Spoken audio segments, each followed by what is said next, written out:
All right. Hey everyone. Oops. Where is it? There it is.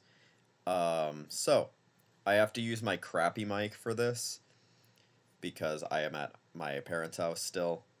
But I am going to be rating my top 50 games of all time, revisiting the list that I made last year. So I kept everything the same and added the new games that I played that I thought would be worthwhile to add here. The way that I'm going to rank these is I'm basically going to look at the games from left to right, um, like look at what's next to it and be like, oh, would I rather play Undertale or Cobra Triangle? And then if I would rather play Undertale, I switch it up a spot. And that's kind of how I'm going to work it. I'm not going to like have intricate criteria that I'm rating everything on. It's just going to be like based on vibes pretty much. Like, would I rather play this game than this game if I was given a choice between the two? Um, so yeah, there's 71 games here. I want to do, I think, top 50 plus like 10 honorable mentions, which is what I did last year. Um, so shoot, it's hard like to know where to start from. Like, do I start from the bottom or like somewhere in the middle? Sonic Superstars, I don't think is going to get very high because this is a game that I literally played for the first time a couple days ago, and so far, I also have a pop here, so I'm gonna take frequent breaks to take drinks. Um, so my only experience playing this game was a couple days ago. I played it with my brother. I didn't get all the way through the game. We almost did in one sitting, but not quite. And it just seems like kind of a dumbed down experience compared to normal Sonic games. Like it's almost like a new Super Mario Bros. Of Sonic games. I did enjoy it and I did have fun with it, but I honestly think this is going to maybe be even on like the bottom of the list. Cadence of Hyrule, I think has a decent chance of making it high-ish. How the heck do I move stuff? Do I actually have to hit like the edit? Oh, yeah. Okay. Now I can move stuff around. Except I can't really see like placements or anything. Okay, so Cadence of Hyrule, I'm gonna bump up somewhere towards the middle of the list. We're gonna get we're what I'm gonna do is I'm gonna take the new items and I'm gonna move them roughly where I think they lie, and then we'll rank it from there. Pikmin 4 is gonna go towards like the top. Like somewhere around this area. Mario Maker 2, probably around like halfway-ish. We'll put it right about here. Rune Factory 3. This is an old-ish game, but it's... I had a resurgence on it because the remake just came out. Tears of the Kingdom. Actually, we're going to keep, like, right next to Breath of the Wild. Where's Breath of the Wild? It's right there.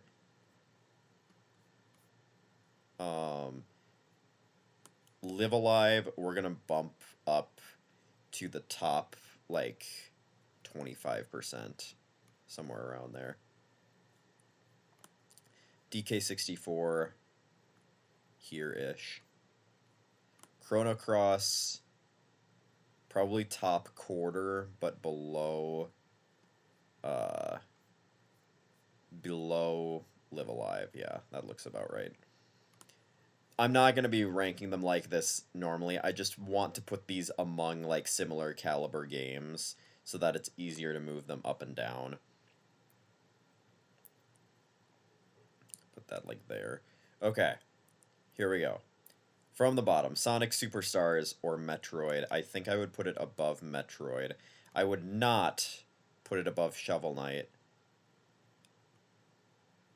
But I would put Sonic Generations above Super Monkey Ball 2.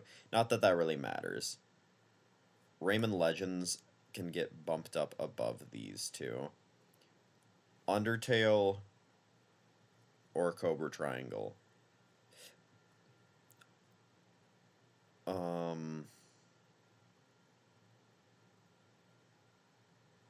That's hard because I really like Cobra Triangle, actually. I think for now, we're gonna actually move both of them up. That's Viva Pinata. Move it, like, up here. Okay. So now we're going Trouble in Paradise versus Ocarina of Time 3D. What would I rather play? I think Trouble in Paradise, to be honest. Mario Party 2 or Trouble in Paradise. I think Mario Party 2 takes that. Would I rather play Mario Party 2 or Undertale? I think Mario Party 2 is going to go up there. And I think it's going to hop over Cobra Triangle as well. Okay, Legends Arceus or Mario Party 2?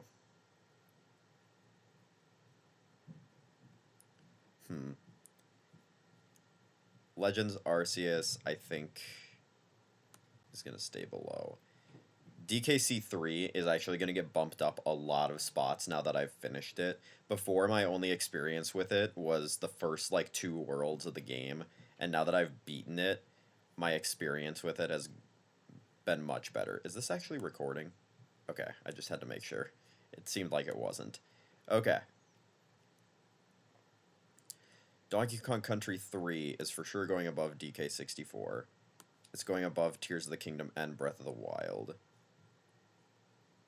It's gonna hop Mario Sunshine and Katamari Damacy and Kirby Superstar Ultra and Skyward Sword and Yoshi's Island and Bowser's Inside Story and A Link to the Past. I think I would put it just above the original Donkey Kong Country. Put it above Smooth Moves. It can go right here. Okay. That seems fair to me right now. These can actually switch spots. I'd put Mario Party 2 above Donkey Kong 64. Tears of the Kingdom and Breath of the Wild. I actually, now that it's been a while, I can say with confidence, I am not a huge fan of the open world Zelda games.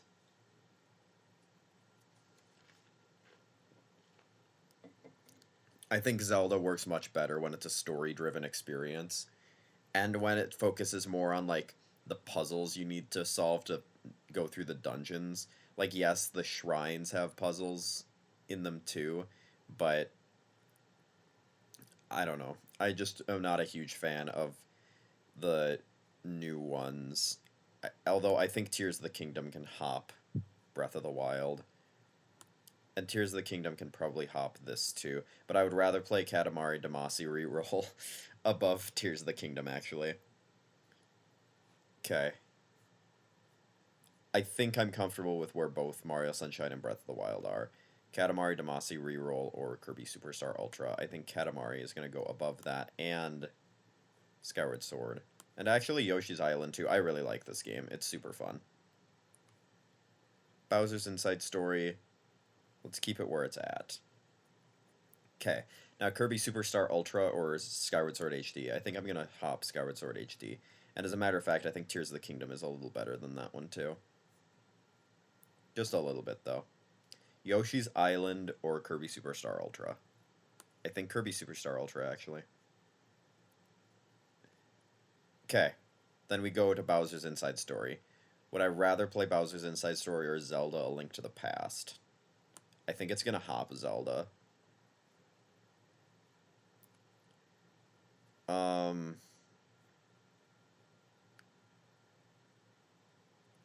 It doesn't beat Chrono Trigger. Actually, I think it does. I haven't gotten any further in Chrono Trigger than I did when I streamed it that one time. But I don't know. I love the music and I love the characters. But I don't really understand yet what makes it so much better than all of the other RPGs out there. Like, people say it's like an untouchable game, but maybe it's because I haven't beaten it, but it just isn't there quite yet for me. And actually, I think I'm gonna bump both of these above it too. I think it can go right there. Okay. Mario 3 I think Mario 3 can get hopped by that.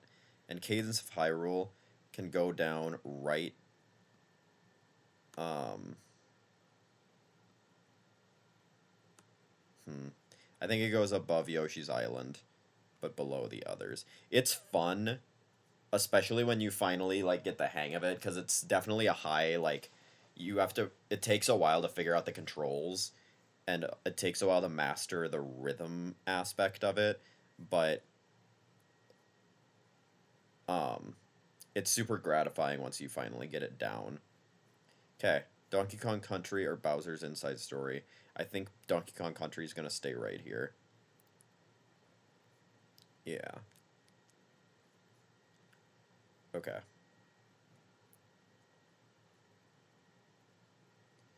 WarioWare Smooth Moves.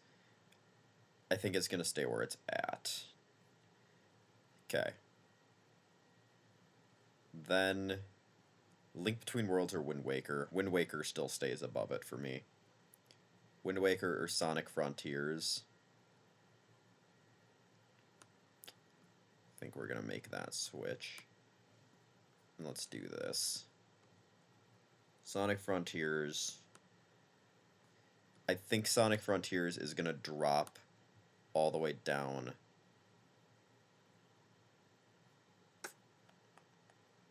Like here-ish. I'm not putting too much thought, like it's not like I'm putting too much thought into where these games are going, but my thought process is I would much rather play Katamari Damacy Reroll over Sonic Frontiers, but Sonic Frontiers I would play slightly.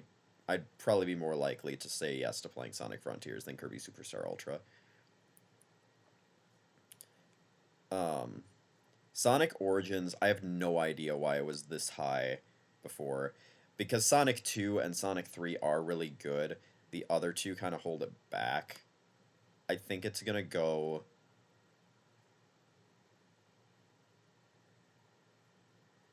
here. Above Link to the Past, because it is probably more replayable. But some of the levels in like CD and Sonic 1 just suck. Like, they are terrible. Speaking of levels that suck, Mario Maker 2. Mario Maker 2 is fun because of the amount of variability with it. And the ability to make your own, like, levels and stuff. Like, it's super unique and fun. But it is nowhere near the level of an actual 2D platformer. So I'm going to drop it.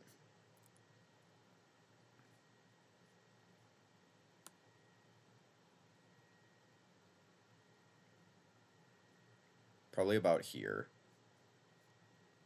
Okay. Okay, then it's Mario Galaxy 2 and Mario Galaxy 1.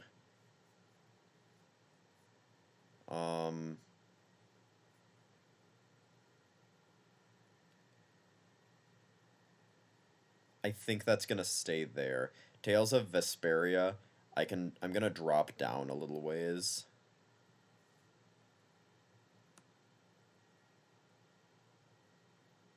Like about here. Because it is good and I really like the characters in it and the gameplay is super fun. It's an action well, no, it's like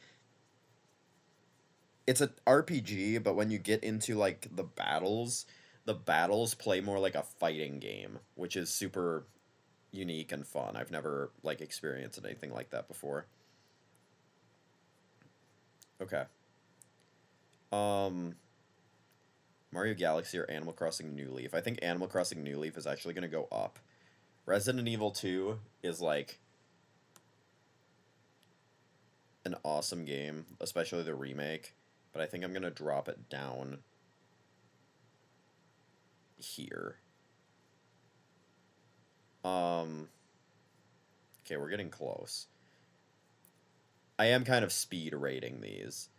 Majora's Mask 3D, is that the highest Zelda game? No, Twilight Princess is, okay.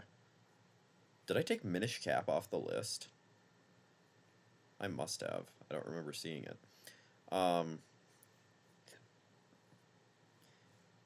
think Animal Crossing New Leaf and Mario Galaxy 1 can go above that. Rune Factory 3, I actually really like this game.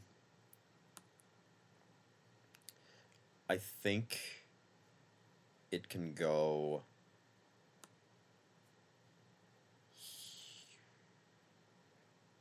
here. Okay, Smash Bros. Ultimate. I'm gonna pull up here. I enjoy it, especially since a lot of the friends that I play games with play Smash Bros. It makes it super enjoyable every time I play it, and there's so much variety with it now too, with the amount of characters. Okay. Spider-Man can drop down a bit for me, actually. Quite a bit. I think I was high on Spider-Man the time that I was like ranking these, because while I like it, I haven't played it since last year. So yeah, I don't know about that one. Okay, Pikmin. The original Pikmin. Bump it above Chrono Cross, but not above Mario Odyssey. Chrono Cross, speaking of, that's the most recent game that I've beaten on this list, and I loved it. I would probably put it down a bit, though. I think Twilight Princess needs to be above it. Actually, I never really ranked any of these. Viva Pinata, the original.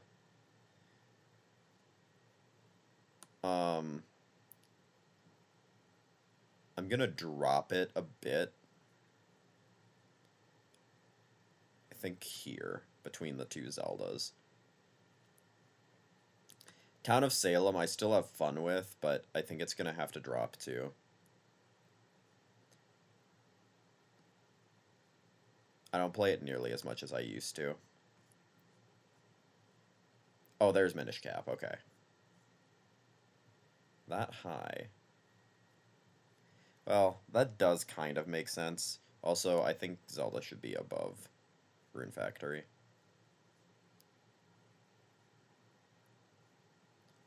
Mario Odyssey can go above Tropical Freeze. And it can also go above here, but not above Metroid Dread. Now we get into the fun stuff. Okay. Is this where I want all of these games, though? I think so. Okay, Metroid Dread or Banjo-Tooie. I think this is going to go above that. And actually, Mario Odyssey is going to go above Banjo-Tooie.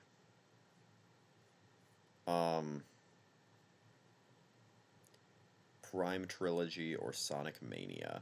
Sonic Mania actually is going to get bumped above Pikmin 3 Deluxe. And Xenoblade Chronicles X. Live Alive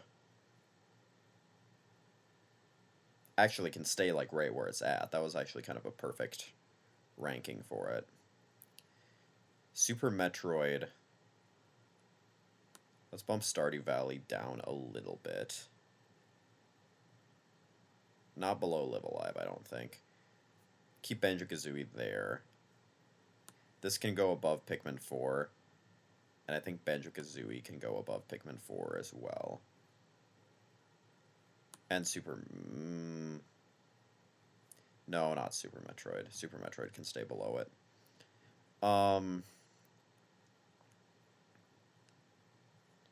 Okay. Three Houses can go below that.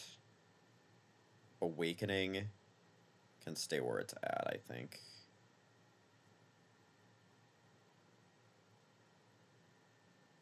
Okay. Now the top, which is going to become interesting. I have warmed up to Xenoblade Chronicles 2 so much, it almost became my favorite game of all time. These two battle it out like every other week between which one I like more. Right now it's 3, but if you ask me next week, it could be 2. It's really difficult for me to rank these two games, but to me, 3 just has fewer flaws than 2. 3 is basically a perfect game in my eyes. Would Would I rather play Pikmin 2 than Xenoblade 1? I think it still stays above Xenoblade 1. Okay. So I think this is our list. So now we can see what gets eliminated. Then I'll talk briefly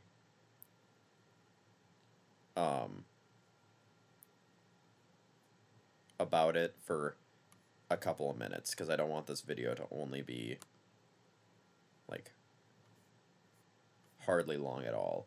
Okay, so we're going to knock off... How do I just remove one? What?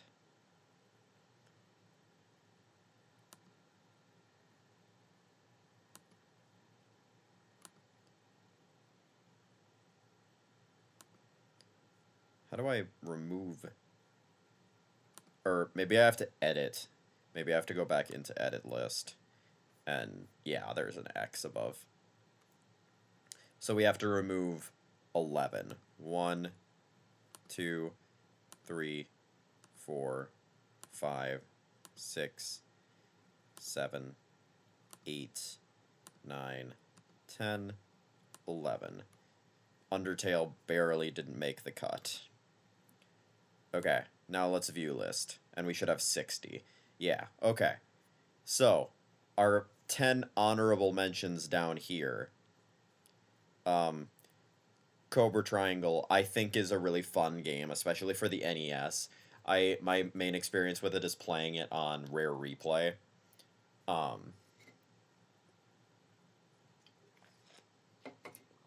It just has really tight gameplay, especially for an NES game, and it doesn't ever feel overly frustrating. Legends Arceus is a game that's kind of on the downhill fall, because it was really fun when it came out, and it really revolutionized Pokemon.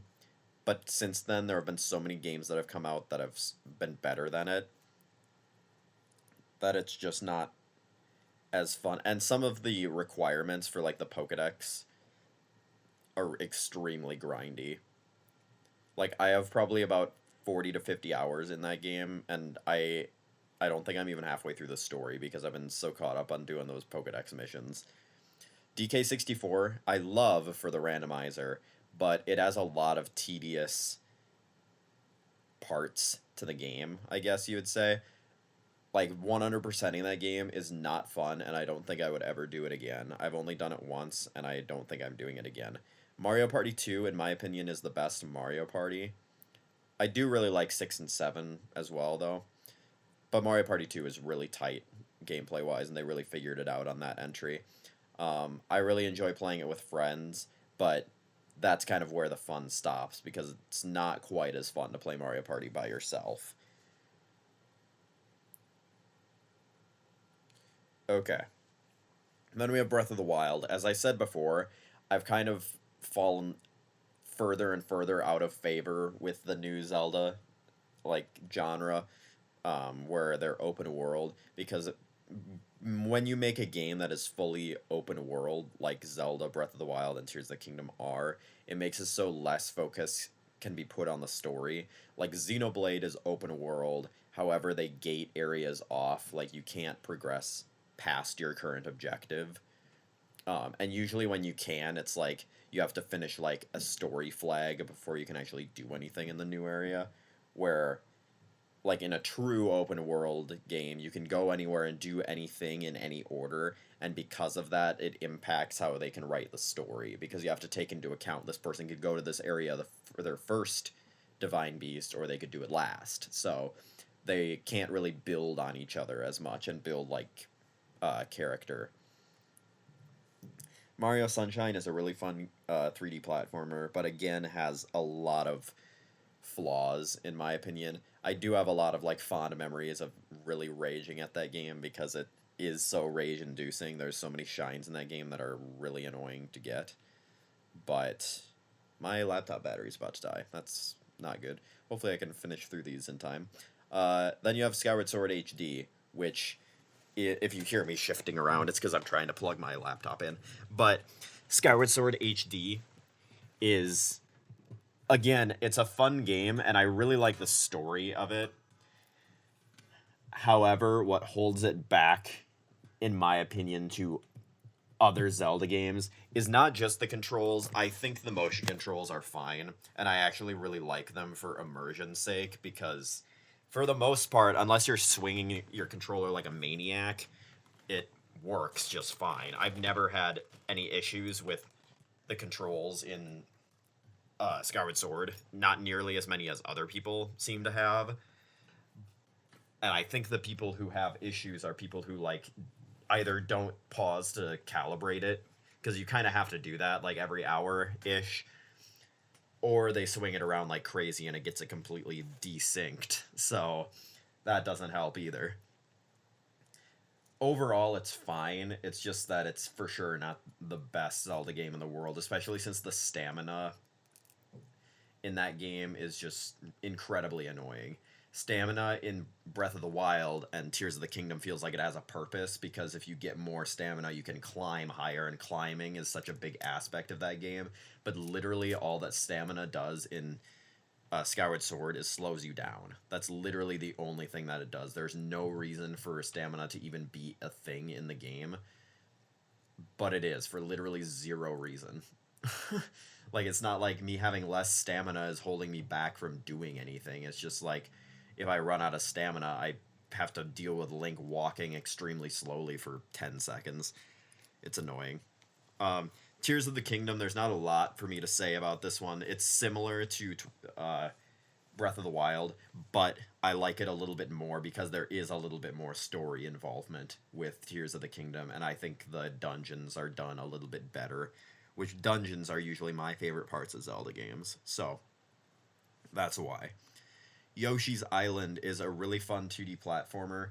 However, and I really like the art style of it. It's not something that was like it was a stylized Super Nintendo game, which you didn't see a lot of. Most of Super Nintendo and original Nintendo games, they just kind of worked with what they had. Where Yoshi's Island, they actually tried to make an art style, and it really worked. Like it made it feel like you were playing a game right out of a storybook or something. Um, Cadence of Hyrule, like I said before, I really like, and I enjoy how rewarding it is to get better at the game because um, in the beginning, I gave up on the game like three separate times because I could not figure it out and I was really bad at it and I would die over and over again. But then I finally beat it a while ago and realized it's really not that bad and I enjoy it quite a bit. Okay, moving into the actual top 50.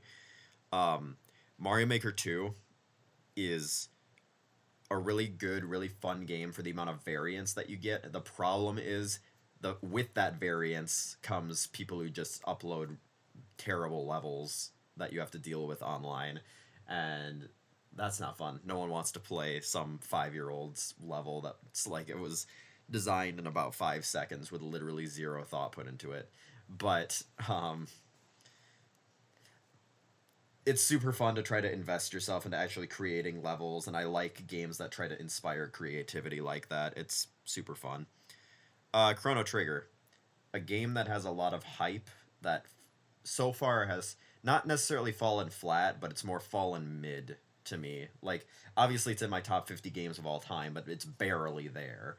It's holding on by a thread, and maybe it's because I haven't beaten the game yet, so I haven't. But I've like seen everything that happens. I just haven't fully experienced it myself. So I don't know. I love the music though. It's probably the best soundtrack in all of video games.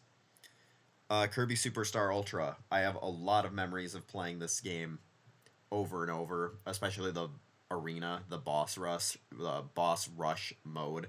I just like the amount of variety that you get with the different stories in Kirby Superstar Ultra. Like you have one where you play as Meta Knight, a couple where you play as Kirby that serve as kind of the tutorials. You have Milky Way Wishes, which makes it so you kind of have to unlock each copy ability, which is super fun. Great Cave Offensive, which made it so that you had to look for different treasures and look for the way out of the cave, and it was one big maze. Um, just the amount of variety and gameplay you got between the different stories in Superstar Ultra was super cool and fun.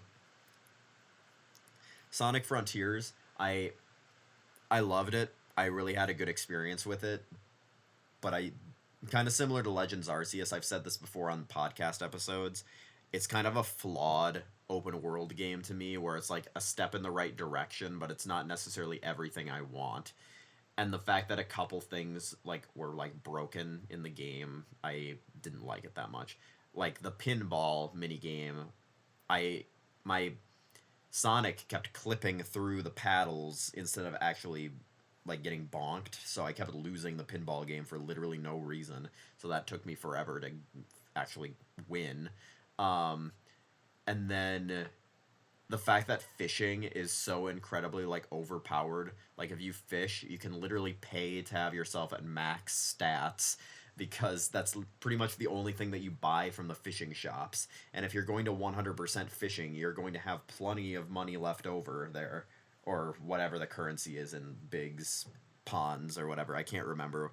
But um just a couple things, and I really hated Chaos Island. Like I despised it. I didn't mind the last couple areas nearly as much, but Chaos Island absolutely was terrible to navigate, and I almost dropped the game because of it. Um, Katamari Damacy Reroll. This is a game that's super fun. It's super quirky, which I really like. I like games that are unique like that.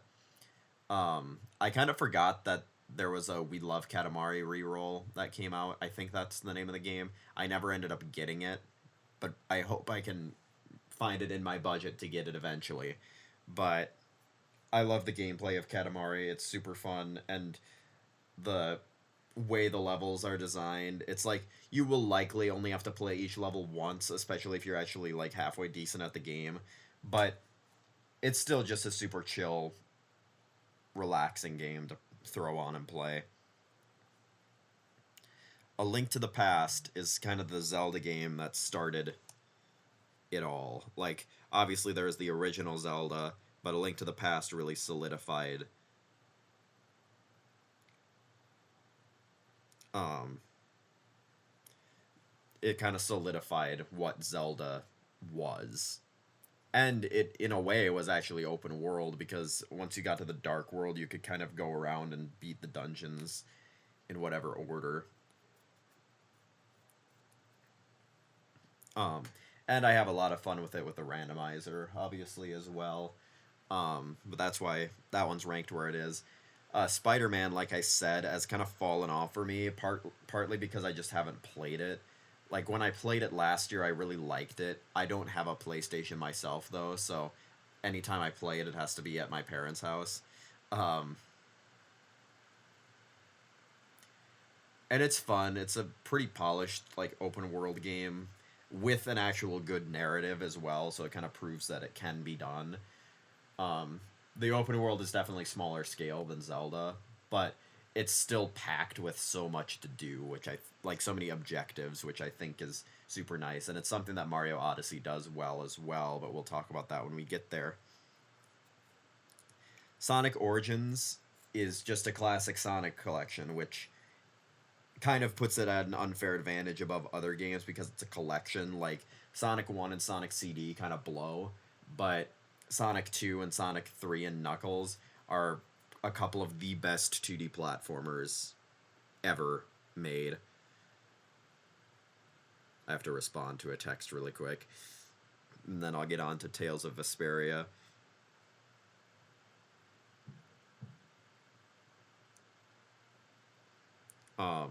Okay.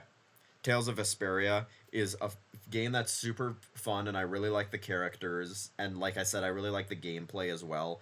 However, I never beat it because I got stuck on one of the end game bosses because I realized I was incredibly underleveled, and it was really frustrating because it was like I tried to grind to get to a decent level, but it was like according to like forums and stuff that I checked, I was like 5 to 10 levels under where I should have been, and the enemies that I had to grind on, I it would take me literally like an hour to gain one level. So I didn't really want to pour a bunch of time into grind up and be able to beat that fight. So I just kind of quit on it. But fun fact, I just checked my Switch year in review, and Tales of Vesperia was my most played game of the year. Okay, Super Mario Bros. 3 is probably, well, I think based on the rankings, it is the best game on the NES. It still blows me away that that game is even on the NES because it is still one of the most polished games of all time. And as much as people say Super Mario World is what established 2D Mario to be what it is today, it was really Super Mario Bros. 3 that did it all the way back on the NES. And I think that's a testament to just how good that game is. Town of Salem is a fun game, but you have to kind of get grouped up with the right people in order to have a good time with it. Like, it's a fun game, and but it's online, so you're kind of at the mercy of who you're playing with slash against, and sometimes you can run into really toxic, annoying players. Like, I don't take it all that seriously, but some people go on there and act like it's real life or something. Um, but it's fun. I enjoy the amount of variety the roles give, and the fact that like one role can just totally spin something on its head at the last minute. Like all of a sudden you realize there's vampires in the game like halfway into a match, and you're like, oh crap, we have to find the vampires now. um, but yeah, it's super fun. Bowser's Inside Story is the only Mario RPG that's on here, but in my opinion, it's the best. And I've never beaten Super Mario RPG from the Super Nintendo, the one that was recently remade. I've never beaten it, so maybe that one would be higher, but I really like Bowser's Inside Story just because I think the story is told in such a great way, and I have so many memories of playing that one as a kid, so that definitely helps. Donkey Kong Country, the original, it kind of took a fall off here, and that's because I've been playing so many other games. Like, before I played Donkey Kong Country 2 and Donkey Kong Country 3, I would have maybe said the original Donkey Kong Country is the best 2D platformer of all time. But now that I've beaten all of 3, I realize that my opinion has shifted, and I think Donkey Kong Country 1 is definitively the worst of the original trilogy. Um, and that's not because it's a bad game. It's top 40 of all time for me. Obviously, it's good, but the other games just do the same thing, but so much better. The one problem, well, I'll talk about 3 when we get there. Donkey Kong Country 1, however, I just think there's not very much level variety. Like, you go across kind of the same couple of biomes through the entire game. Um, and there's not a huge amount of variety in the levels, but that still does not mean that they aren't designed very well. The levels that are in the game are super well designed, as with any Donkey Kong Country game. WarioWare Smooth Moves is just a feel-good game. It's fun to play and pull out every once in a while, because it's just a really wacky party game almost that you can play with multiple people. Um, and honestly, the new one on the Switch probably could make this list, but I kind of forgot about it, and um, I kind of forgot I had it, to be honest, until like just now. But that one's fun too, but it's almost the same sort of thing. Um, but I just have a lot of memories of playing WarioWare Smooth Moves with my sister, and that's probably why it's up here. Resident Evil 2 is super good with how immersive it is. Like, it makes for a really good gaming experience when the game is as immersive as it is. I have never finished it, mainly because I got too scared, but like the way that they use lighting is so incredibly good, and the remake is one of the most polished games I have ever played. Okay, now Donkey Kong Country 3. Like I said, it's slightly above 1, but it definitely has its own flaws. The problem with Donkey Kong Country 3 is almost every single level in that game relies on a gimmick, which felt really weird. Like, the first world of the game is pretty much normal, and then you after that, every single level in the game has like a gimmick that is specific to that level, and it just felt really weird to have that sort of thing where it wasn't just like I'm playing through some 2D platformer levels. It's like, oh, now all of a sudden the controls are reversed. Now all of a sudden, oh, what's another one? I'm blasting off in a rocket. I don't know. It's a fun game still, and I do like it more than one just because it's so varied. But it's still really annoying how um, every level felt the need to have its own specific gimmick. Okay. A Link Between Worlds is basically a Link to the Past, but better. I don't have too many memories of playing A Link Between Worlds, but I think it's an underrated gem. I don't think a lot of people really talk about this game enough, and it's annoying because it's a really good Zelda game, and it was the last 2D top-down one that they made that was worth talking about. We don't talk about Triforce Heroes, but it was really good for what it tried to do, like make another new Zelda game, but in the world of A Link to the Past. Viva Pinata, I'm going to kind of try to speed up here because I have places to be. Viva Pinata is the game that I have a lot of experience with speedrunning. Most of my records have been broken now, but it's just one of those childhood games that has to be on this list because it had such an impact on me when I was a kid. Like, I used to play with my sister all the time, and we used to play school and quiz each other on like what pinatas needed to like be a resident or whatever. So that's probably how I have so much knowledge retained from that game, is from playing fake school with my sister on Viva Pinata topics. But yeah, it's just a super charming game. Wind Waker HD. I loved Wind Waker HD when it first came out because it really is pretty open world. You obviously have places you need to go, but you can sail across the sea and try to explore the islands and stuff. And there's a lot of really, like, there's a lot of side stuff to do. But now that I've played it a few times, I realize just how annoying and tedious it is that you have to go across the entire map to go to all of these islands that have basically like one-off heart pieces at each of them. Like, it's like blow up all the cannons on this one island to get one heart piece, and then sail across the world again to find another island where you have to do one specific small task and get one heart piece, where most of your time in this game is spent sitting staring at the screen sailing, which at least they helped in Wind Waker HD by giving you the swift sail. That was definitely helpful. Okay, Mario Galaxy 2. It's kind of a hot debate whether Mario Galaxy 2 or Mario Galaxy 1 is better.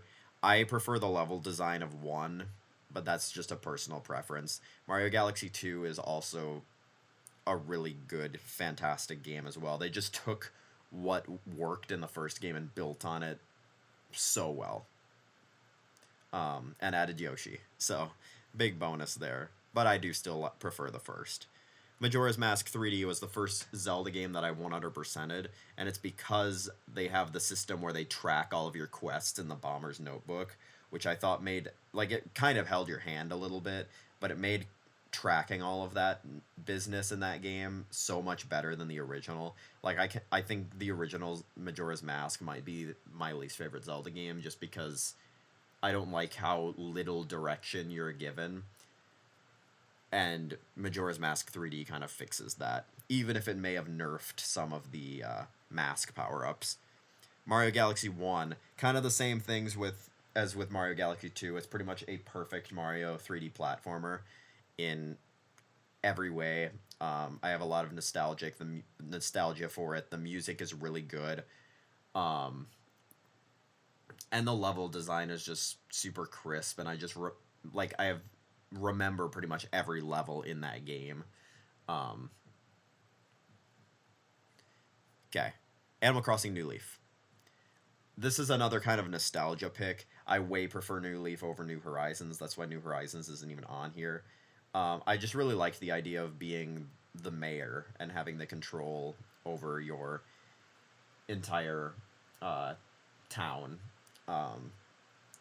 And I way preferred the going to the island on New Leaf and having the tour, whatever it was, where you could earn like Tortimer coins. All of those mini games were super fun, and I just have a lot of memories of staying up late at night so that I could catch golden stag beetles in on the island. I did that like all the time so that I could max out my bank account in the game. Um, but I really enjoy that New Leaf. Chrono Cross, like I said, my most recent pick. This game was almost like probably top 10 games of all time for me until the last act. I really did not like the final sequence of the game, and I thought it was really anticlimactic. I loved the game up until that point, and then all of a sudden it just kind of crashed and blew up at the end. Um, and there is too many characters. Like I think it's a big meme that there's so many playable or like so many party members in this game, which is nice because it gives you so much variety. But in reality, it's like, why would I, when there's like five red element characters and one is clearly the best, why would I ever use any other character?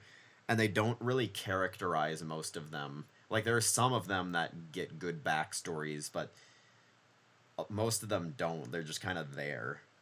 Um, which is a little bit annoying because I would have liked to see less characters, but maybe a little more fleshed out.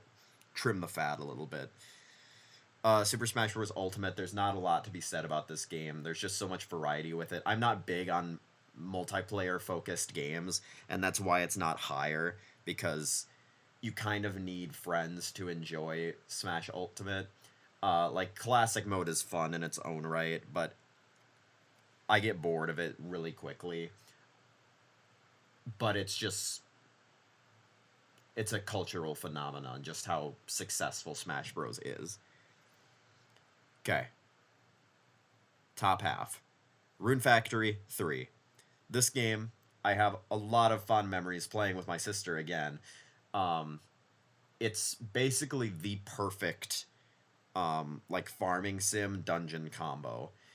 And actually, this is because I'm playing it right now. Maybe my opinion would shift. I actually like it a little more than Stardew Valley, but that's me maybe with recency bias because I've been playing the remake on the Switch. I don't know. But I really like the dungeons in Rune Factory 3 because they're designed based on different seasons rather than just being the mines and Skull Cavern, which is what Stardew Valley is. And I really like how quirky all of the NPCs are in Rune Factory 3 as well. Like, it makes them all feel really unique and stand out from each other. Zelda Twilight Princess HD. Twilight Princess is probably the best story of any Zelda game. It's just that this game is kind of slow. Like, the first half of Twilight Princess is a bit of a slog before you get the ability to turn into a wolf anywhere. You get the Master Sword and all that stuff. That's when the game really picks up. But the first, like, half of the game before that point is kind of slow, in my opinion. That's what holds it back a little bit. Pikmin 1, my first game I ever played. It still holds up to this day, but there's a lot of issues with it, with Pikmin AI being bad, and just a lot of datedness with the original Pikmin. Donkey Kong Country Tropical Freeze is... it's so disappointing that they haven't made a new one, because they could step up from DKC TF and make something even grander, because I think it is possible, but that's not to say Donkey Kong Country Tropical Freeze is bad. Far from it. It's almost in the top 20. Almost every level in that game is, like, perfect design-wise. There's only a couple stinkers in there. The one maze where you have to find all the keys, that one's one of them. That's not terribly good. I really like it, and its art style and art direction is super cool as well. The one thing that I wish they would change the modern Donkey Kong Country multiplayer system, because the second player feels like just an add-on where first player has really most control over a lot of things. And it feels like multiplayer was a bit of an afterthought, which I mean, I don't necessarily mind, but if you're going to do that, I would almost rather it be like the original games where you just switch off rather than some of the levels it really like having a second person really holds you back and makes it way harder than it needs to be, like the minecart and barrel blast levels specifically. Okay, Zelda Minish Cap, my favorite Zelda game. The story is pretty good in that game, but what gets me the most is the gameplay and just the art direction. Like for a Game Boy Advance game, it is so incredibly good. I really like the direction and how it really makes you feel small when you are the small Link. Okay, we're gonna move quick. Banjo Tooie. It's a solid 3D platformer. It's not quite as perfect as the original Banjo Kazooie. There's just way more flaws with Tooie because it's such a bigger game, like it's a larger scope. A lot of the jiggies just have you do way more backtracking than it probably needs to. But I do really like it. Most of the game is fine. It's just all of the needless backtracking and jiggies that take just way too long sometimes for literally no reason.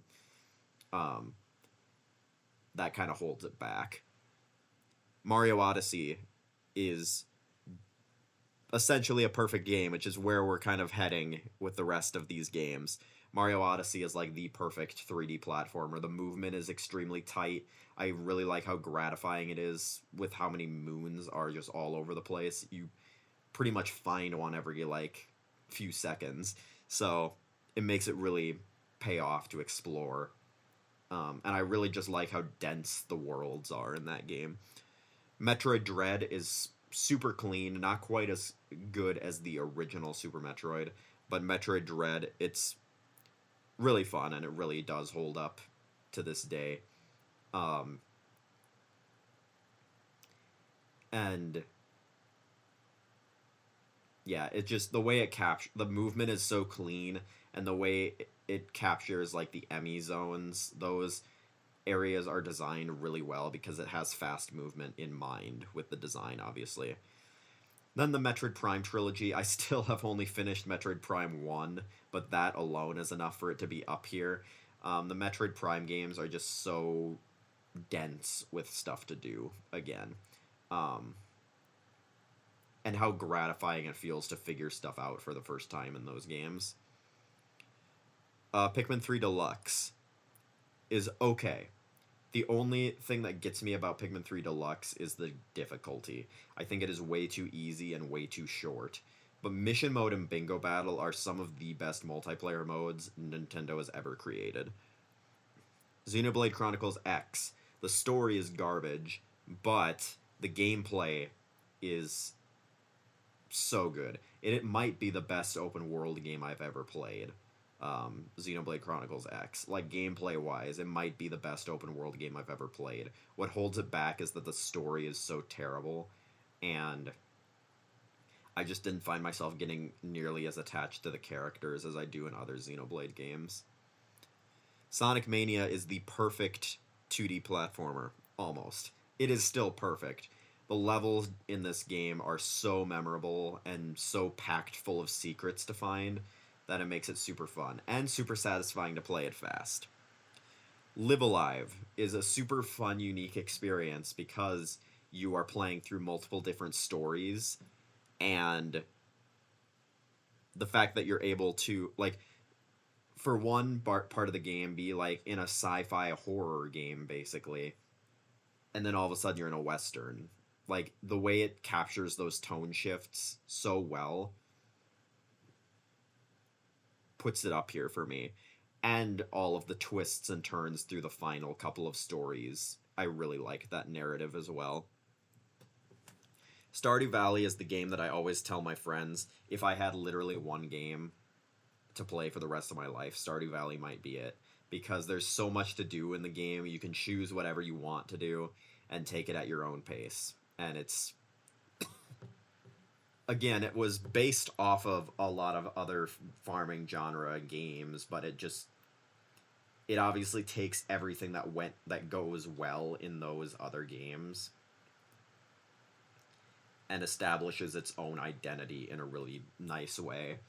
And you get a lot of like deeper NPC interactions than you see in most farming sim games. Super Metroid is super tight, and I really like the uh, way it really makes you feel isolated on an alien planet. Like the fact that it's a 16-bit game on the Super Nintendo, and it really captures the essence of being isolated on an alien world. It just captures it so well. And it's probably the best of its kind. It spurred on a bunch of Metroidvanias, but it is the premier Metroidvania that kind of started it all. Pikmin 4, new this year. Um, I love it. There's just a couple flaws with it. Again, kind of similar to Pikmin 3, it's a little too easy. And Ochi, once you start upgrading him, makes the game a cakewalk later on. Like, there's so many boss fights towards the end of the game that I wish I could have just beaten without Ochi. But it's like, obviously, I'm going to take the most viable option, and that's just to take Ochi and charge it and kill it almost instantly. Looking at Smoky Prog and Man at Legs, because Man at Legs, you can just ride on Ochi and outrun his bullets. Um, but yeah, there's just a few flaws that frustrate me with Pikmin 4 that make it a little bit less of a game than I wish it could have been. And I wish we would get DLC that might say that might bump it up a couple spots if there was ever DLC. Banjo-Kazooie, the best 3D platformer of all time. It's just the levels are designed perfectly. Like, they are the perfect size, and the jiggies don't take too long. Click Clock Wood starts to get a little bit crazy with it sometimes, but it's pretty much you just cruise through and get jiggies at a pretty solid pace, and it makes it super gratifying to play it and try to get better at knowing how to do things. Um, Whereas Banjo-Tooie, in comparison, it sometimes takes a while before you can get some of those jiggies, including unlocking like worlds that are way past where you're at. The only time that Banjo-Kazooie, the original, requires you to backtrack is when you have to go back to beat Boggy in Freezezy Peak when you get the running shoes in Gobi's Valley. That's the only time in the entire game you have to do that. Whereas it's all over the place in Banjo-Tooie. They way overused that concept. But next, Fire Emblem Three Houses. I really like Three Houses. What makes it a little worse than Awakening for me is I think the characters are a little weaker, and I think that they went a little overboard with the whole 3 routes thing. Technically 4 routes.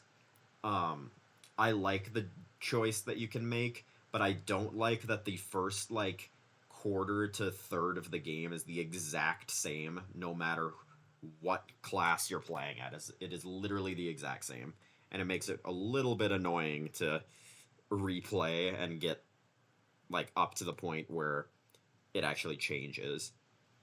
Um, Donkey Kong Country 2 is the best 2D platformer of all time, and I say that with full confidence. Every level in that game is perfect, and I just enjoy replaying it over and over again. The music is good, the level design is good, everything about that game is just literal perfection, and just, it's a marvel that it was made on the Super Nintendo, and nothing has ever been able to top it. Okay, Fire Emblem Awakening, like I said, kind of when I was talking about Three Houses, the characters and story of this game are just so much cleaner than Three Houses, just because you're following one narrative. And it was my first experience really with a story-driven game of that nature, because I bought it when I was like 13, and I had never played a Fire Emblem game before, and I absolutely loved it. I fell in love with the characters, the narrative, and just found myself getting really invested in it. Speaking of that, Xenoblade Chronicles 1 is sort of the same sort of deal, where I love the characters, I love the story. The gameplay is just a little weak in some areas, and some of the quests are a little too grindy for my taste, and that's why it's lower than the other Xenoblade games, and lower than Pikmin 2. Pikmin 2 is one of the most addicting games of all time for me. Like, when I start playing it, it's almost impossible for me to stop. I love the difficulty of this game. It's harder than most. Um,